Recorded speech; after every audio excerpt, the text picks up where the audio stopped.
Thank you very much. Happy to be back. Third time Troopers for me, so feeling like a resident. Always a great conference, so if it's your first time here, I hope to see you again next year, for sure. Today we're going to be talking about Windows Hello for Business. First, I'm going to start with a little intro about me. For those who don't know me yet, my name is Dirk-jan. I live in the Netherlands, so it's quite relatively close to here. Last year I started my own company, ITsecurity. Outside of security, I do a mix of pen testing, researching, also quite some trainings this year. So I like to both test customer environments and also figure out how things actually work. As part of my research, I usually write my own tools. So that's why I started with a lot of Active Directory tools, nowadays more towards Azure AD. Most of my research I present in talks like this, also at several other conferences. I have a blog, I have a Twitter account where you can follow me if you want to keep up to date with my research. So something that we're going to be talking about today, first going to give a little introduction about what exactly Windows Hello for Business is. Some of the flavors in which you can run it or which you can use it. Then we look into the technicalities, so how does it enroll these keys, because it's a key-based protocol. I'm going to look at some vulnerabilities that I found, so how you could actually abuse this to bypass things like multi-factor authentication in Azure AD, how you could use this for lateral movement, how Windows Hello for Business works in hybrid setups, and especially in hybrid setups there's some interesting technical details that basically make it possible to move laterally from Azure AD to Active Directory, and we're going to also have a look at that. So quite some topics. First little introduction. Windows Hello, or basically their enterprise variant, Windows Hello for Business, is one of Microsoft's passwordless authentication offerings. So this is really made to be an accessible method. You don't need any special hardware tokens, you don't need to install any apps. It uses just built-in Windows tools, and basically you can authenticate using cryptographic keys, and these keys are then unlocked with your device, so the key is protected by usually by hardware if it's present. And you use a PIN code or biometrics such as fingerprint, facial recognition to basically unlock the key, and then it uses that key to authenticate to Azure AD. This also uses a separate key per device, so if I have multiple laptops and all of them use Windows Hello for Business, then each of them will have a separate key basically. So this is not just a key that you can take somewhere, it's really bound to that device. There's multiple flavors of Windows Hello for Business. You can have it purely in an on-prem Active Directory. You can have it purely in Azure AD, and there are also some hybrid flavors in which we can use it. The key concept here is really that you have this key on this device, and that you use to authenticate to Azure AD or anything that's Azure AD connected. So it really replaces the password that you would normally use, but this key that is on this device. I'm not the first one to look at Windows Hello for Business. There's some prior research here, especially one that's quite interesting was by Michael Grafnetter. He explored how Windows Hello for Business works in Active Directory environments. And this was the inspiration of the shadow credentials attack that Ida Shamir wrote about. So this was purely about Active Directory, about lateral movement. And there's also been some interest in how Windows Hello for Business authentication works with things like biometrics, how it unlocks those, and how you can bypass things like facial recognition. So there's been some research into that, research into the Windows internals, like how it handles these pins, that kind of things. But I couldn't really find anything specifically on Azure AD that was Windows Hello for Business. So I started out exploring how that works. So before we look into the technical details, I want to highlight some key points. Basically, I say these key points, basically these are the key points that Microsoft wants to convey to you about why this is a very good authentication solution. And I suggest you keep those in mind, because we'll get back to these later and see how much of them are actually true. So one of the points is that this provides strong, phishing-resistant multi-factor authentication. So it's called multi-factor authentication because the first factor is obviously this key you have, and the second factor is how you unlock that key, so with your biometrics or with a PIN that you know, which makes it multi-factor authentication. Another reason that it's called multi-factor authentication is that you need to already do multi-factor authentication to provision these keys. So obviously if you could enroll such a method without MFA, then it wouldn't really be MFA. They're also bound to a specific device, so just because I can use a pin on this specific laptop to use Windows Hello doesn't mean I can use the same pin to authenticate on a different device, because these keys are bound to this specific device, and it only works on that device. Microsoft's also quite big on hardware protection of keys, so if there is a trusted platform module present on the device, then the keys will be protected using that hardware, and this basically should prevent attackers from stealing those credentials from the device, even if they have full admin rights on the device. And this all makes it, of course, a lot more secure than password authentication, because we all know that passwords aren't really good, and people are generally bad at picking passwords, especially if they need to change them often. So this is a much more accessible and also much more secure solution. So we have Windows Hello for Business in a couple of flavors. The first one that we discussed is Azure AD native. So if you are only using Azure AD, if you don't have an on-prem environment anymore, I think you're very lucky if that's the case. But then basically you can use Windows Hello for Business without any setup. If you do have Active Directory or you have a hybrid setup, then you can also use Windows Hello for Business. But then you will need to configure some things. So basically the primary difference is that in Azure AD, Windows Hello for Business is always present. It can always be used. I'm not aware even of a way to disable it as an authentication method, because you don't get a lot of configuration options. But all the other flavors require you to explicitly configure it, set it up, and sometimes also with various complexities. For example, the Hybrid Key Trust and the Hybrid Certificate Trust.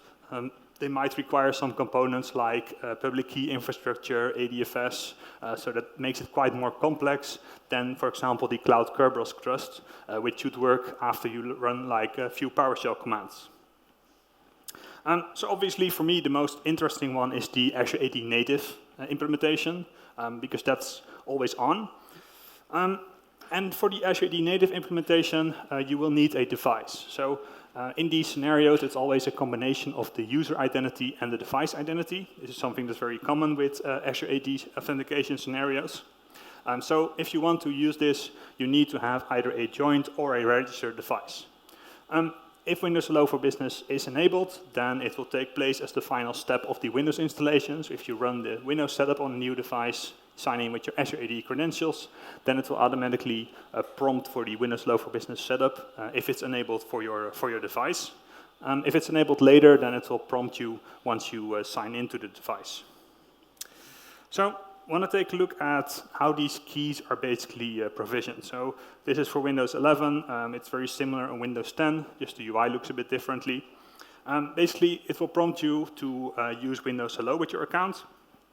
And as the first thing, it will ask you to perform multi-factor authentication. So this is an important step because, of course, we want to secure this whole process and not just allow anybody to register such powerful credentials without performing some additional layer of validation. So it starts with this MFA prompt, and then after it will continue, basically.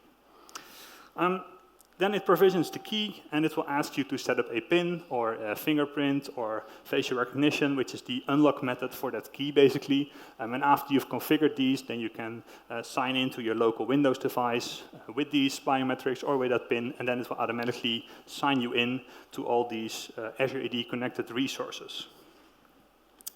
So we need a few technical components for this. For those who are really new to the Azure AD concepts, don't have time to go really in-depth into them. For those who are already familiar with some of my research around primary refresh tokens, this should mostly be familiar. But there's a few important parts. First of all is the device identity. So it will always need this device certificate plus the private keys that the device has itself, which authenticate the device to Azure AD. Then it will need a primary refresh token. So in Azure AD, everything's done with tokens, and this primary refresh token is used to do single sign-on to all of these resources. This is a very important token because it can basically sign you in to all apps, all websites that are Azure AD connected. So these credentials are quite well protected. And then all this trusted platform module, or a TPM, is also important, which is either a hardware module or a emulated hardware module that basically protects these keys, and it makes it impossible to extract these keys from the operating system because they're securely protected by the TPM. And this applies to all of the cryptographic keys that we mentioned here, so the keys that identify the device, the session key that is needed to use the primary refresh token, and also the Windows Hello for Business keys. All right, so if we look at this technical flow, then the first thing we see was that MFA prompt. And this is part of a normal authentication flow. So if we look at the HTTP requests happening underwater, we have a very common flow. So it starts with this GET request to the authorized endpoint, which basically says, hey, I want to get a token for this. The only thing that's really different in this from any normal request, because normal websites will also use this flow to authenticate you to their site or to their app, is this AMR values field. This basically is requesting a specific type of token, and it does that by requesting the authentication method, which is NGC MFA. So NGC stands for Next Generation Credentials, and this is basically the internal name that Microsoft also uses for these keys to authenticate. And basically, if you ask for the authentication method NGC MFA, then it means that Microsoft will basically prompt you for a fresh MFA instead of using some MFA status which might already be cached in your cookie or in your token that you're using. So basically, this will ask you for MFA even if you already did multi-factor authentication like an hour ago or 2 hours ago. And basically, this is also reflected as a claim in any tokens that you get after this. So if we look at a token that originates from this sign-in flow, we will see this NGC MFA claim contained in there. So there's a couple of requirements that we need to meet if we want to provision such a token. So first of all, it should be a token that originates from a device that is already known to Azure AD. So it should be a joined or registered device. And it means that we first need to obtain a normal primary refresh token with the user credentials, such as username or password. And also that, so then it will have the device ID in the token, so that Azure AD knows which device this request is coming from. The token should also contain the NGC MFA claim, so this indicates that recent MFA was performed. In fact, this expires after 10 minutes, so it has to be really quite recent multi-factor authentication. And of course, if you're familiar with these tokens, then tokens always need a specific audience or resource that they're valid for, and this should be the device registration service. So this is the endpoint that is doing this whole key enrollment thing, which is the same endpoint that is used for registering or joining devices to Azure AD. So if we look at the Windows Hello for Business request, it's actually a fairly simple flow. So I was a little bit surprised by this because, of course, this is like the state-of-the-art authentication. And all it does is like, here's a post request, this is my public key, here's my token to authenticate this request, and that's it. So there's no requirement to prove where this key was generated from. There's no requirement to prove that it was generated using a TPM, for example. There's no attestation going on. It's just a post request with the token that we requested with the public key. And after that, the enrollment is done, basically. So Azure AD will then give us the response, and it says, okay, I registered this key. This is the key ID. This is the user that I provisioned this key for, and it will also give you back some context. And this is needed, as far as I know, in some of the hybrid scenarios. So in the Azure AD native part, we don't actually need this, and we can just disregard it. But at this point, our key has been registered in the tenant, and it can now be used for authentication. So how do we use such a key for authentication? So this is a primary refresh token request flow, and this is quite a normal primary refresh token request flow. So this contains this ground type JSON Web Token bearer, and basically this means that it is sending a request embedded in a JSON Web Token, which means that it can be a signed request. So it's using the device identity to basically sign this request for this token. So Azure AD can validate that this originates from a known device, basically. So if we decode this whole JSON Web Token part, then we can see in the header, we see the certificate of the device. So that's shows Azure AD like, okay, this is the device performing this request. In the payload, we see a couple of things. First of all, there's a nonce. So a lot of these things are cryptographic operations, and there's basically a nonce involved to prevent people from just like sending the same payload again afterwards, which is called a replay attack. So this basically prevents people from like recording this and then resending it, because this nonce is only valid for like 5 minutes. We see some other fields, such as the username. So of course we need the username that we're authenticating with. And then we also see this assertion. And this, again, is a JSON Web Token. So we're looking at JSON Web Tokens in JSON Web Tokens. And this is all done because there's different signatures involved. So this whole payload is signed with the certificate of the device.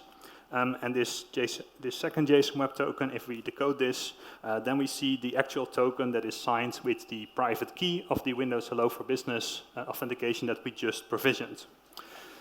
So we see this key ID field on top, which indicates like, hey, this is the key that we use to authenticate. The key usage is this NGC again, so this next generation credentials authentication. In the payload, we see the tenant that we're authenticating to, the username that's used in authentication, and some expiry information, again, against replay attacks, because this assertion is only valid for like 5 minutes. And of course, this whole JSON Web Token is then signed with the private key of the Windows Hello for Business key that we provisioned earlier. So in the response, we get a primary refresh token. So this is the refresh token field on top. That is our primary refresh token. We also have an encrypted PRT session key. So that's the session key that we need to actually use this primary refresh token. This will be bound to the TPM if we have one. And then below, we also see some things that are used for Kerberos authentication. So we'll have a look at that later. And this is all quite complex, many layers of encryption. But basically, of course, you can all implement this in software. And I basically added this to my RoadTX toolkit. So this supports the Windows Hello for Business flows. It supports the key generation. It supports getting the right token to enroll this key. And also requesting primary refresh tokens with the generated private keys. So, short video. So first I request a normal primary refresh token. So I do this with a username and password. And I also use the certificate of a device that I created previously. So it will basically request a normal primary refresh token. And it's saved as primary refresh token to disk. Then after we have this, we need to add a multi-factor authentication claim to this token. So basically by asking for a MFA request, then we can also get a multi-factor claim for our PRT. So in this case, it will prompt for multi-factor authentication. And if we enter the code, then we will get a token that is valid for the device registration service and that we can use to enroll a new key. And then we can use the winhello command to basically provision this new key. So it will save this key to disk, and then basically the public part it will post to Azure AD. And if we see this response, then we know that we have now registered this key on our account. So with this key, we can request a new primary refresh token, this time using the private key. So I supply the private key file here for the Windows Hello for Business key together with the device credentials, and this will send the whole request with the signed assertion. And this basically gives us a new primary refresh token. And this time, if we use this primary refresh token to authenticate, we can see that this contains the authentication methods RSA and MFA. So this means that it's a Hello for Business authentication because it's key-based authentication and multi-factor authentication. So with this primary refresh token, we can now perform Windows Hello for Business authentication, and this will also comply with conditional access policies that require like phishing-resistant MFA as key strength, because this is using such a Windows Hello for Business key. All right, so we know how to do the flow. We know how to do this with software. Now, looking at the security of all this. So there's a couple of aspects to this, especially to the key provisioning, and that's quite interesting. First of all, the full provisioning process is controlled by the client. So it's Windows that decides like, hey, I want to register a Windows Hello for Business key. And Windows decides that based on the policy that you set, for example, in Intune. But that's basically just a client-side control. So you can enroll Windows Hello for Business keys in Azure AD regardless of whether you have enabled that on your devices or not. Like if I have a rogue Windows device, I could just decide to enroll such a key even if it's not enabled in Intune, for example. So in Azure AD is basically always possible. It really is up to the policy to decide whether the device will do that or not. And basically that also means that any device and user combination can be used to register these keys. So if I have an Android device, I could also technically use this, even though, of course, Android does not support Windows Hello for Business, but it has a device identity, so I can do this. Now to this whole provisioning key flow. So here we basically have these two parts. First, we have this access token that's used to authenticate us, and second, we have this public key that we post. So there were some flaws with this. So previously I mentioned that this access token needed to have this NGC MFA claim to prove that we supported MFA recently. In practice this was not required. So you could just have a cached MFA status and that was good enough. So there was no requirement to actually have this claim in the token. And as such there was also no requirement to do the multi-factor authentication recently. So the requirements were basically limited of having a token with an MFA claim and with a device ID. So there's quite some situations where we can obtain such a token. So if you already have a signed-in session on any browser, can be a managed device, for example, or some registered personal device, that session will have cached MFA information. It will contain a device ID if it's obtained via single sign-on. So it could also be used to provision such a key. Or if you have some code execution on a device that has this single sign-on data loaded, then you can also use that to basically provision a new key. So just an example of this attack. This will assume that we have control on an end-user device. So it's a scenario where you have some malware infection. This doesn't need administrator privileges, so it can be done for a low-privilege user session. But basically, if we have a process running as the user context, we can just basically ask LSS nicely for this single sign-on data. So we ask LSS, hey, I want to authenticate to this service, the device registration service. Can you provide me with a token for that? And LSS will be like, okay, sure, here's the data that you need. And then we can talk to Azure AD basically to provision a new key. So because there's no advanced requirements, we can just say, hey, this is our new key. And then Azure AD will accept that as our new credentials. So if you want to do this with some tooling, there's various methods. One of this is using the road token tools to request the single sign-on data. So this is something that you do on the victim host. So this basically requests this XMS reverse token credential data, which can be used for single sign-on purposes. There's a technical reference at the bottom if you want to read about how exactly this works. And then on the attacker host, we can use RoadTX to get a token for the device registration service. So we just ask for a token with the right scope containing this PRT cookie as single sign-on data. And with this access token, we can provision a new Windows Hello for Business key. So we just generate the key on our device, and we post the public key to Azure AD, and then we have a new credential registered. In this case, of course, this key is locally on my disk. It's not in the TPM. It's not protected by hardware, so it's not protected anymore by all the protections that Windows had, and we can do this from a low-privileged user session.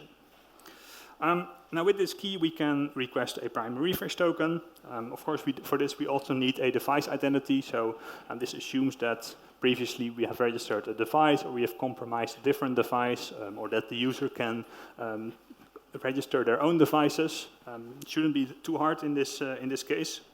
And then we get a primary refresh token, which we can then use for single sign-on. And after that, we can basically authenticate as that user with these backdoor credentials, because the Windows Hello for Business key acts as both a replacement of the password and of the MFA method.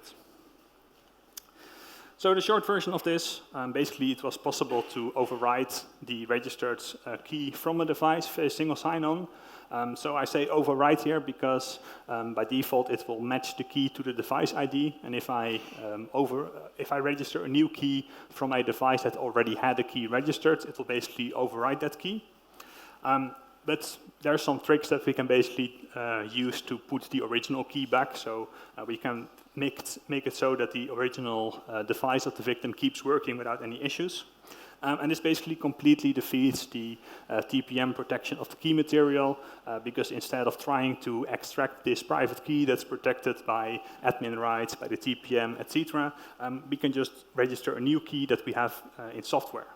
And this provides very nice persistence for attackers because there's no notifications being sent or emails being sent when you register a new Windows Hello key. It just shows up if you know the exact right place to look, but it also won't show up in like your My Account page. So this is a very nice persistent method. And also we can use this Windows Hello for Business key with any device. So even if we register it using a specific victim device, we can also use that with another device that we then, either a fake device that we register or another device that we compromised to authenticate as the user. All right, so this was the perspective from Windows.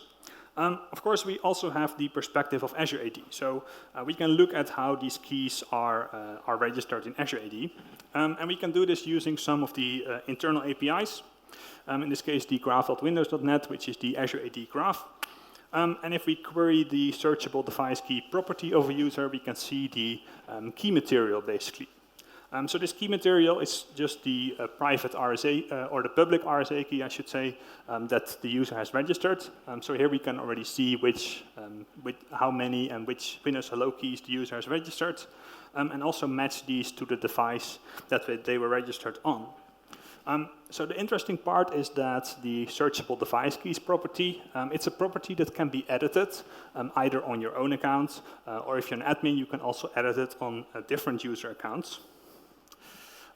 So since users can modify this property themselves, as long as we have an access token for the Azure AD graph, we could basically inject new keys without even needing that MFA claim in the token, because any token that's valid for this API would basically work. So it really depends. If there's conditional access policy that require MFA for everything, then you would still need some MFA, but any alternative scenario, then we could basically do this without any MFA, so then we could register a new MFA method without performing MFA previously. Of course, the attacker already needs to have a device in the tenant, so either you register that by first phishing for a token to register a new device, or you do that, or you basically do that by compromising some different device. And the only thing we need is a valid access token for the Azure AD graph. So with that, we basically can, generate such a key property. So this is just a helper function that I wrote, and it basically will create this JSON object which contains the public key, which contains the device ID, and the correct thing that we can insert then in Azure AD. So I then put a patch request. So previously we did the get to show the current keys. Now we do a patch. So we add a new key to this property. And basically after that, we can also use this key that we put on disk to authenticate as this user, including multi-factor authentication. So this adds a nice new attack method. I'm not sure if people here are familiar with device code phishing.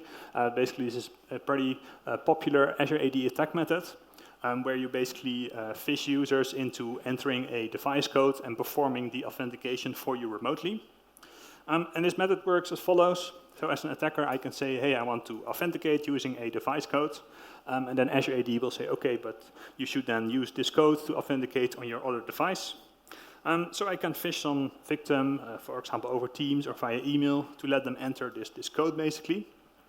And then the user, if they authenticate with my code, they will basically authenticate my session on my attacker host. I will receive an access token. And with that access token, I can basically call the APIs as the user.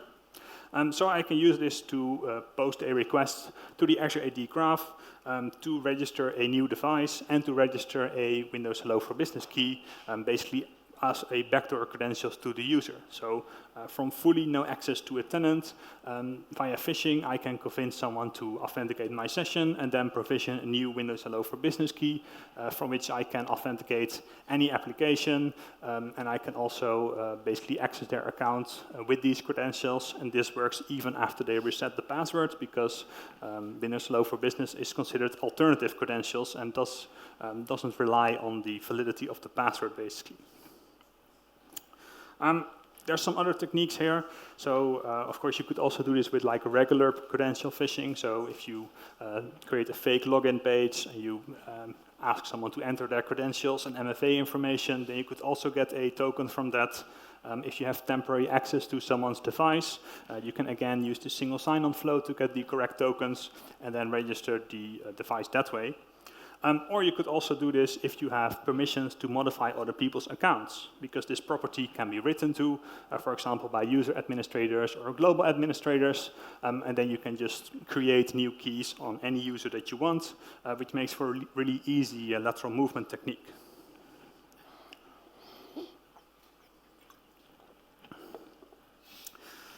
All right, so next topic is some hybrid scenarios. So till now we looked at the purely Azure AD part. If you want to look at the Windows Hello for Business hybrid setups, there's basically 3 methods of integration. In this case, we're focusing on the cloud Kerberos Trust because it's the easiest method to set up. It's also the Microsoft recommended method, and it doesn't require complex things like ADFS or PKI infrastructure. So Windows Hello for Business Cloud Kerberos Trust is actually quite interesting because when you set this up, it will create like a read-only domain controller in your Active Directory. It's not a real read-only domain controller, but it's basically only the account of a read-only domain controller. And the Kerberos keys that are normally used by read-only domain controllers, they are basically shared to Azure AD. So Azure AD basically gets a read-only domain controller in your on-prem domain. So you kind of give Azure AD the power to issue tickets for users that they can then use to authenticate.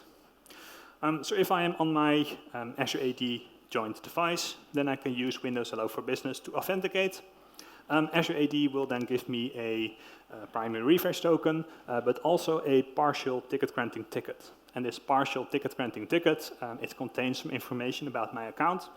So I can basically talk to Active Directory and exchange this for a full ticket granting ticket. And with this ticket granting ticket, I can request any Kerberos tickets, and I can basically authenticate to any Active Directory connected resources. Another interesting thing is that this also allows me to obtain the NT hash of a user. So because, of course, if I use Kerberos authentication, it doesn't give me the opportunity to also use NTLM to authenticate. So as part of this flow, Active Directory will basically give me the NT hash of the user so that I can also use NTLM to authenticate to legacy services. So this is a little bit complicated, so let's look at all the components involved. If we look at the Active Directory users and computers, we will see that there is now a Azure AD Kerberos read-only domain controller. So this is an account that's basically used to enable this. Though the only reason it is there is to provide like an anchor to perform this operation with.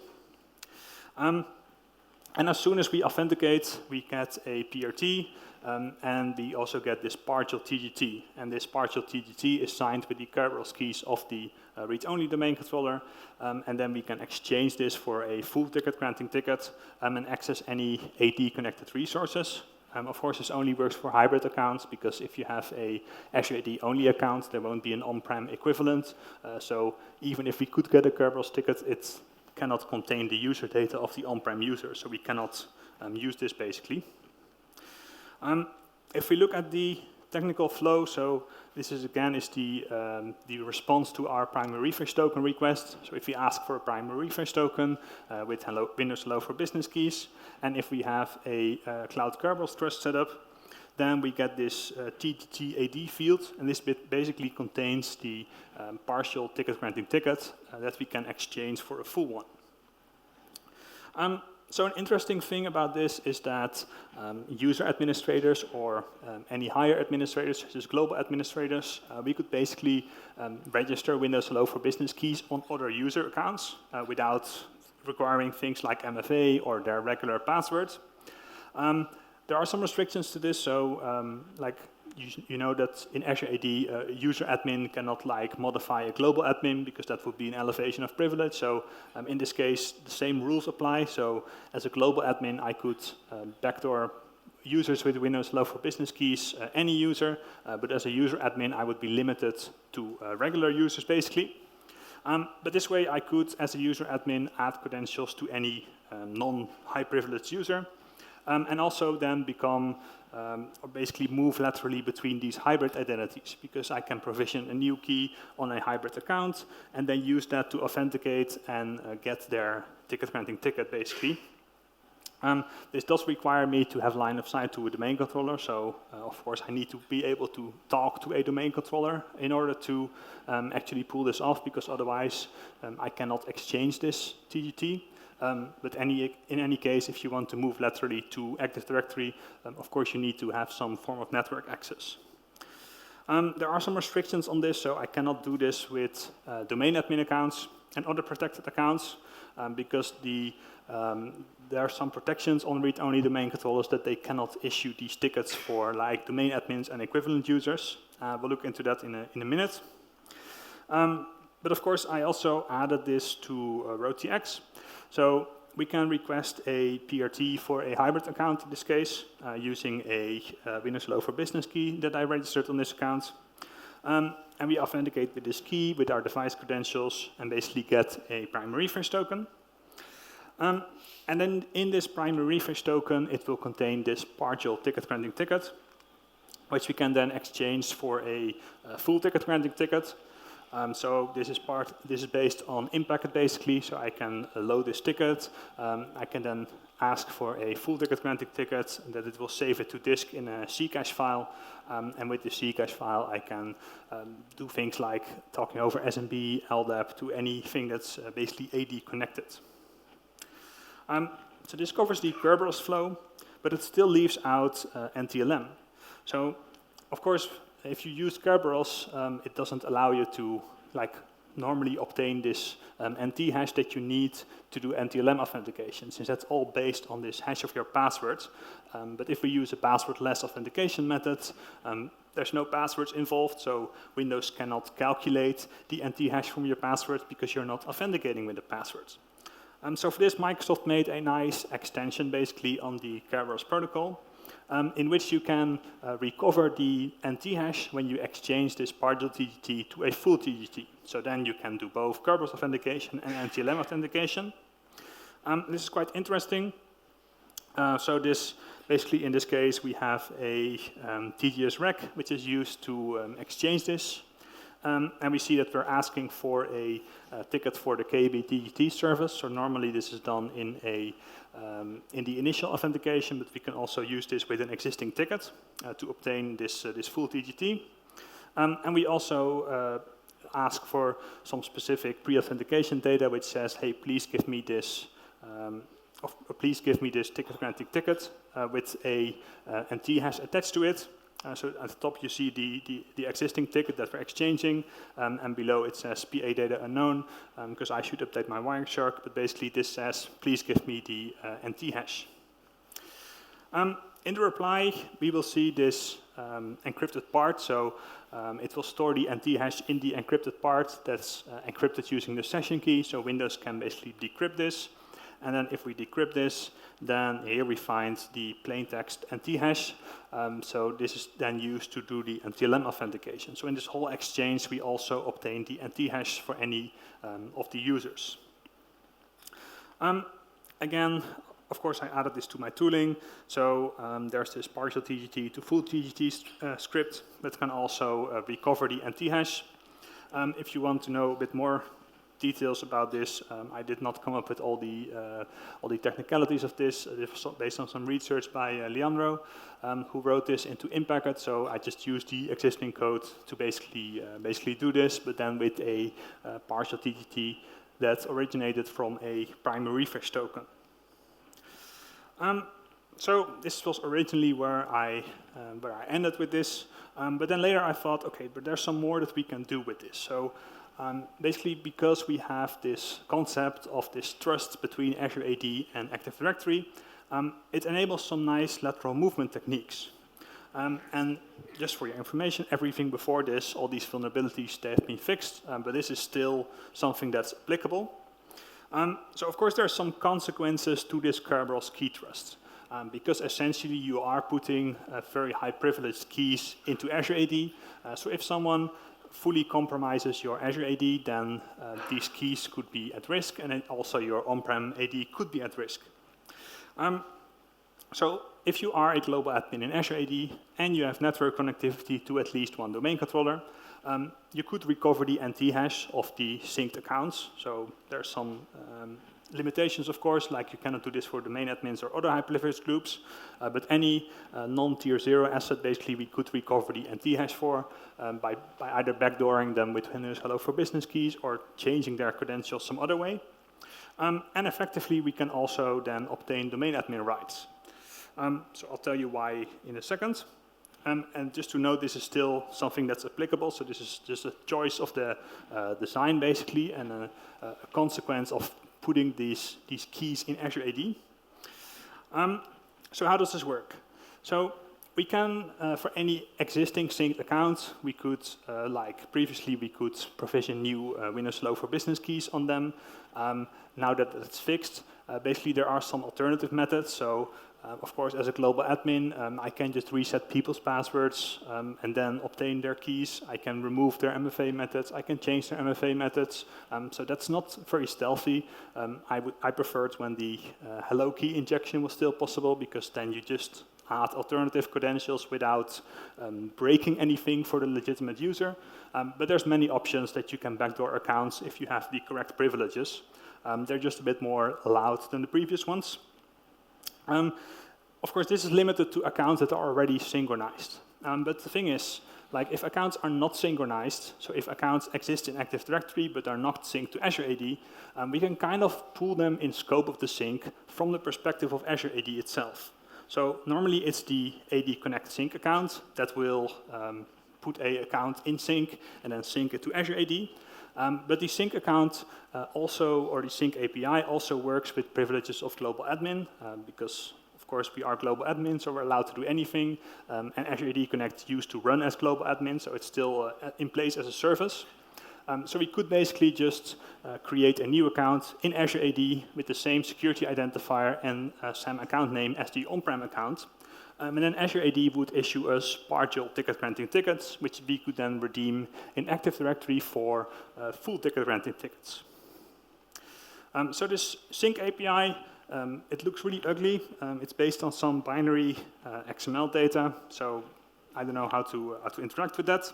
Luckily, some nice people from ENRW, you might have heard of this company. Basically, they published a tool many, many years ago. I think it was over 10 years ago, which you could basically encode and decode these messages. So I like that we've come full circle back to Troopers here. And basically, then we can convert this to a human readable XML part. So here you just see all the parameters. So you see the security identifier. It's in binary format that we can convert. We see the same account name, user principal name. So basically, if I just modify the right things in this API, I could change the security identifier for a synced user, or I could create a new user in Azure AD using these identifiers, basically. So now all that's left for us is to choose the correct account to impersonate. So I can impersonate accounts by basically registering Azure AD, getting a partial TTT, but there is some filtering in place in the on-prem AD. So the domain admin and other high privilege groups, by default, they are basically denied from obtaining these full TTTs based on the partial TTT. So this is some of the built-in protections of default read-only domain controllers. It's quite technical. If you really want to dive into this, I suggest you read the blog post that I link in the next slides, or some of the linked resources there about how this works. But basically, for any accounts that are members of these groups, we cannot do this attack. However, there is one account that is not included in any of these groups, but will be present in any of these directories, and that's the AD Connect Sync account. And that sync account needs synchronization privileges because it needs to sync the password hashes. It can also reset passwords quite often if you have password write-back enabled. And this account is not a domain admin, so it's not part of these protected groups, but it has basically domain admin equivalent privileges. So if we could impersonate this account and get the TGT for this, then we could perform this attack. So we have two options here. So either we generate a completely new account in Azure AD that matches this security identifier and the SAM account names, because that's the attributes that are matched basically. Or we could change the one from an existing account. So then, of course, you would need access to at least one hybrid account. Could be another account that we already compromised. So there's two methods here basically. You can do this either with road tools, which uses the Python library for the API, or you can do this with AD internals if you prefer to do this with PowerShell. So in this case, this is the road tools command. So basically, you just specify the user you want to modify based on their binary source anchor attribute, which you can read from Azure AD. I specify the new security identifier. So this matches the security identifier from the sync account. And I can combine this with the SAM account name. So these are the two attributes that are used in this whole exchange. The other attributes, you can modify them to match, but they don't really matter. And then I can do this same attack where I ask for a primary refresh token.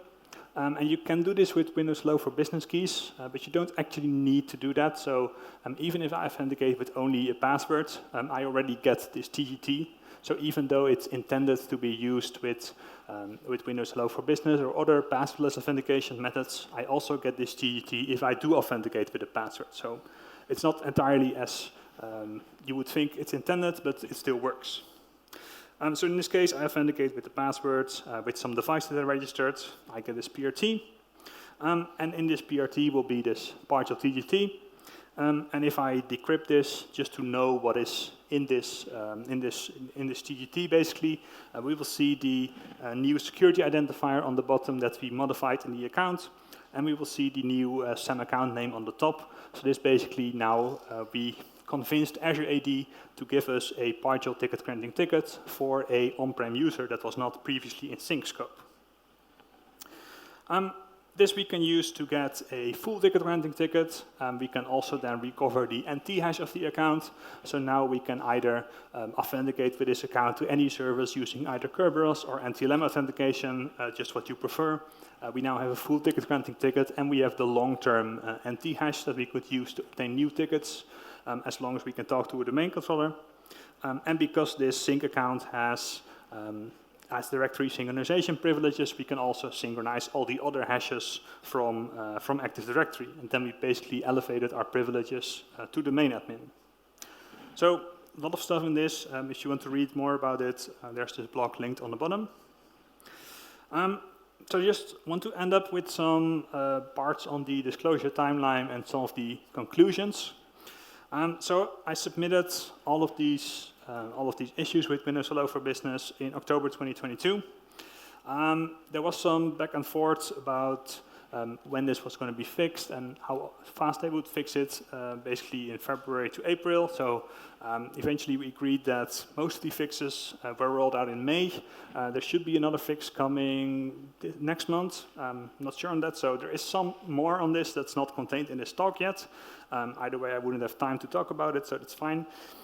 So they fixed it basically that you cannot add new keys anymore by modifying this property. And they also now properly require this NGC MFA claim, which forces you to do multi-factor authentication before you enroll such a key. So I just want to end up with these points that we talked about earlier. So the strong phishing-resistant MFA, I still find it a little bit questionable. Of course, previously you could basically enroll it without MFA, so then it was not MFA at all. And still, there's no proof that this key is actually in the TPM, that it's from a legitimate device. So overall, like if you trust your devices from beginning to end, then you could call this MFA, but you can also just register a software-based key, which is obviously only one factor if it's stored on my hard disk and not multi-factor. Well, I definitely didn't need MFA to provision. I mean, we could just, with any access token, we could add new keys also on other users. Also not really bound to a specific device, so I could use a Windows Hello key also with other devices. The TPM protection, also a little bit questionable. It's like we could previously overwrite the key using a single sign-on token, so then it's fine that it's protected by a TPM, but it doesn't really matter if you can just provision a new key that's not. And there's still quite some things here, so there are some more flaws in this part, but that's a story for another time. Just want to end up with that Windows Hello for Business is still, despite these flaws or the limitations, I still use it. I'm still a fan of it. It's definitely better than having passwords, but it's maybe not as strong as a method as Microsoft sometimes pretends it is. So everything I've showed you, all the tools, they're all open source based on the Road Tools framework. There's 2 repositories, one for the main Road tools and one for the hybrid tools. So the hybrid tools are also partially based on Impact, another open source library. So I put them in a separate repository. And you can download them all. I also have some nice Road tool stickers. So if you want some, come talk to me after. So thanks for attending. If there's any more questions, be happy to take them. Otherwise, you can always send me a Twitter DM or email or whichever other way you try to reach me.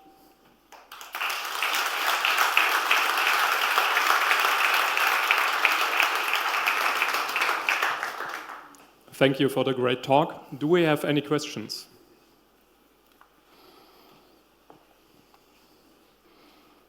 Yeah, hi. One question already. Does the last provided attack work with when the user is in the protected user group? So there was some filtered group in the screenshot, but there were not the protected user group listed. Or is it already included? You mean this one? Yeah. So I don't think it takes the protected users into account. I think it's only these groups or also this one and the denied RODC replication, but I'd have to read back on the exact details. But basically, so one of the things I didn't mention in here, but I do mention in the blog, is that of course you can add more groups to this list, and then the attack will basically be stopped. So you could add the sync account to here, which would prevent that, and any other tier 0 equivalent account you could also add to here just to prevent them from this attack. Or you could basically reduce this list to only the explicit accounts that you actually sync to Azure AD, and then it's limited to only the synced accounts. Okay, thanks.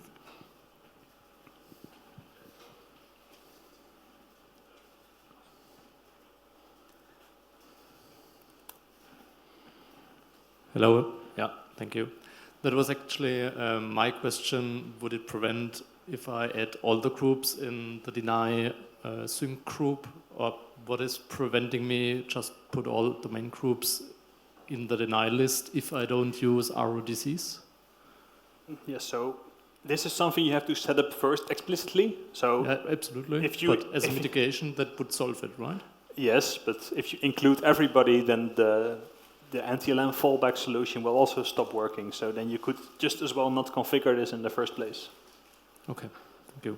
But yeah, any account or any group that you add to the deny group, it cannot do this this partial TGT to full TGT recovery and not recover the anti-hash. But then you cannot sign in anymore to hybrid identities with Windows Hello key. So then you don't have a hybrid setup with Windows Hello basically anymore. But of course, if you only add the accounts that you actually want to use with this, then it would be a good security measure.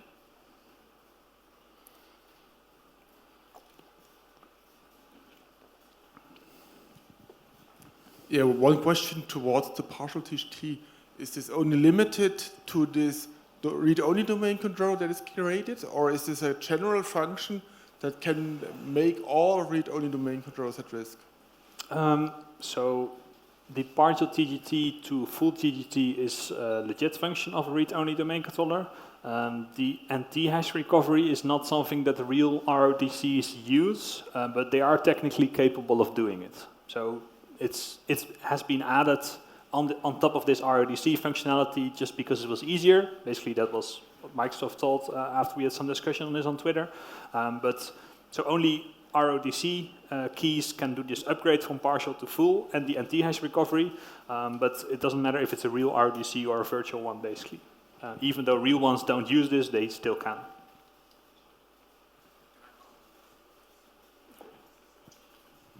The difference between a real RODC and the virtual one that Dirk-jan was talking about is that an RODC, if an account is on the allow list, the RODC is able to get the password from the readable or already has it. And because the virtual RODC that is being used for Windows Hello for Business doesn't have an option to store the password, therefore it's allowed to get the password when it's upgraded to the full one. That's the difference. To get at some point in time a same end result. Yes, thanks for the addition. Any other questions? One more. Hello. Thanks for the interesting research. Maybe one question regarding the burp screenshot. I think you used burp for the man in the middle link. Did you need to bypass the certificate pinning or some kind of by manipulating the binaries, or was it sufficient to just add it to the root CA? Windows doesn't do any certificate pinning. Okay. Windows will just use the proxy and the CA list that it has. So I imagine this is a little bit more difficult on mobile because there they do use certificate pinning, but on Windows there's no certificate pinning for this. So it's just a question of getting your proxy set up and the CA installed, which can be a little bit tricky if you want to do this from the installation onwards. So nowadays I just deploy this with Intune. So basically when I enroll my device in Intune, it pushes the burp CA and the burp as a proxy, and then it works. So I use the legit management tools to also make my own life easier. But you don't need to do anything with certificate pinning. All right, thanks. Okay, then thanks again, Dirk-jan. Welcome.